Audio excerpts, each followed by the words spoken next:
The legend begins with a young brother and sister going through a field to give their Lenten offerings at a nearby church. The two children scampered through the April field of wildflowers near San Antonio on their way to the old mission church. They were followed by their slower grandmother, dressed in rusty black. She was painfully thin, and her face was seamed with many fine lines. "Mamacita. Look. I found a white flower with all the blue ones." The excited girl cried. "Those are bluebonnets," her grandmother explained, "and sometimes, very seldom, there is a white one among them. Some may even say that the lone star of the Texas flag was fashioned after a spot of white bluebonnets amongst a field of blue." The little boy stood still and gestured to the bloom at his feet. "But what about this pink one then?" The small group momentarily studied the pure pink bluebonnet before the grandmother spoke to the children. "If the white ones are special, then the pink ones mean even more." Then, she paused and said, "When I was a little girl, my mother told me a special story about these rare flowers. They seem only to grow downstream from the old mission, the Alamo. And that is because of something which happened here when my grandmother was a young girl. It was when Texas was not part of the United States but only a remote province of Mexico.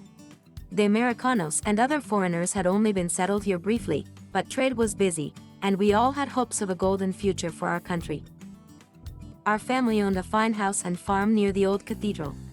My papa would rise early, take his tools, and work the land before the day grew too hot. Then after the noon siesta, everyone would begin to wake in the cool of dusk. The adults would bathe in the clear river while we children splashed in the shallows.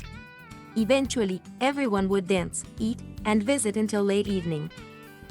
Sometimes some Americanos came to celebrate with us, but their talk always turned to politics.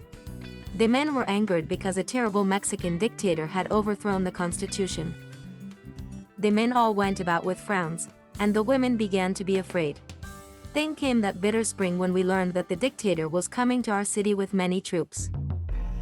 Papa was torn between joining the Americanos to fortify the old mission compound and fearing for his family. In the end, he decided to hide us in the countryside, and every time I look at the ruins of the mission chapel, I remember the fear we lived in during that time. Day and night, we heard the cannons and the rifles firing in the distance. The brave New Texians and many Tejanos from my hometown San Antonio fought long and hard but, in the end, were overwhelmed by the Mexican troops. After the shots ended, we crept silently home in the darkness.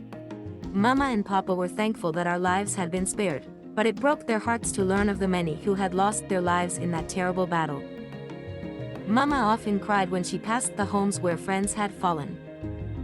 Then, one day several years later, I found her putting a pink wildflower in a vase beside the statue of the Virgin. She told me she had located it near the river where it had once been white, but so much blood had been shed, it had taken the tint of it. The grandmother paused. "That is why you will only find the pink ones near the river, within sight of the old mission," she said.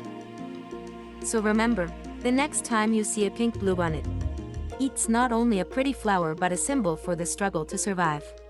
And the memory of those who died so that Texas could be free." Texas legends, never forget.